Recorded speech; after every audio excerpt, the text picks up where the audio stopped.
Hello friends, welcome back to my channel. இன்றைக்கி நம்ம வீடியோவில் புடலங்காயை வச்சு சில்லி எப்படி போடுறது அப்படின்னு தாங்க பார்க்க போகிறோம். புடலங்காயை வச்சு சில்லி அப்படி இல்லைன்னா 65 எப்படி வேணுமாலும் சொல்லலாம். வாங்க அதை எப்படி செய்கிறதுன்னு வீடியோக்குள்ளே போய் பார்க்கலாம். புடலங்காயில் மேலே பாருங்கள், இந்த வெள்ளை கலரில் இருக்குது பார்த்தீங்களா, இது எல்லாமே கத்தி வச்சு நல்லா க்ளீன் பண்ணி எடுத்துக்கோங்க.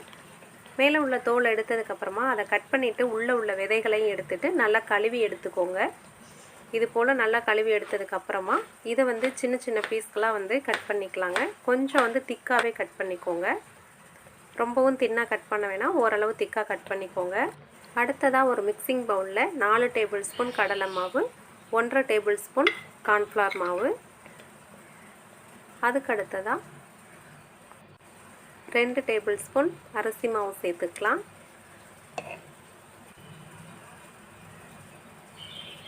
அடுத்ததாக 1 டேபிள் ஸ்பூன் வரமிளகாத்தூள் சேர்த்துக்கிறேங்க.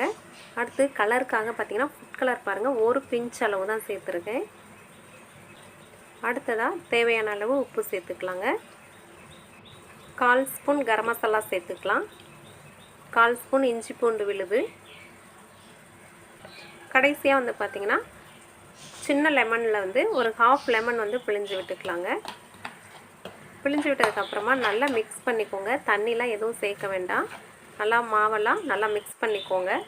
அடுத்ததாக இது கூட நம்ம கட் பண்ணி வச்சுருக்க காயும் சேர்த்துட்டு நல்லா மிக்ஸ் பண்ணிக்கலாம்.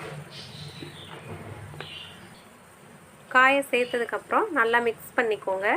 தண்ணிலாம் எதுவும் சேர்க்க வேணாம். நம்ம காய் கழுவுனம் பாருங்கள், அதுலேயே கொஞ்சம் கொஞ்சம் தண்ணி இருக்கும்.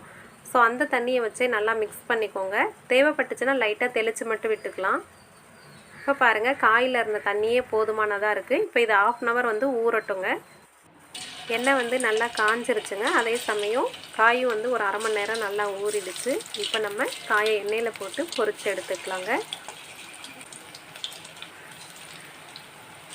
போட்ட உடனே கிண்டி விட வேணாம். காயை போட்டு ஒரு 5 நிமிஷம் அப்படியே விட்டுட்டு அதுக்கப்புறம் கலந்து விட்டுக்கோங்க.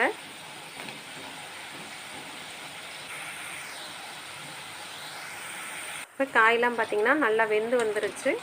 உள்ளே நல்லா சாஃப்டாகவும் மேலே நல்லா கிறிஸ்பியாகவும் இருக்குங்க. இந்த ஸ்டேஜில் நம்ம வெளியில் எடுத்துக்கலாம்.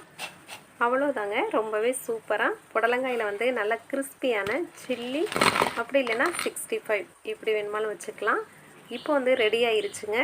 கண்டிப்பாக நீங்களும் ட்ரை பண்ணி பாருங்கள். ட்ரை பண்ணி பார்த்துட்டு எப்படி இருந்துச்சுன்னு உங்கள் ஃபீட்பேக்கை மறக்காமல் கமெண்ட் செக்ஷனில் கமெண்ட் பண்ணுங்கள்.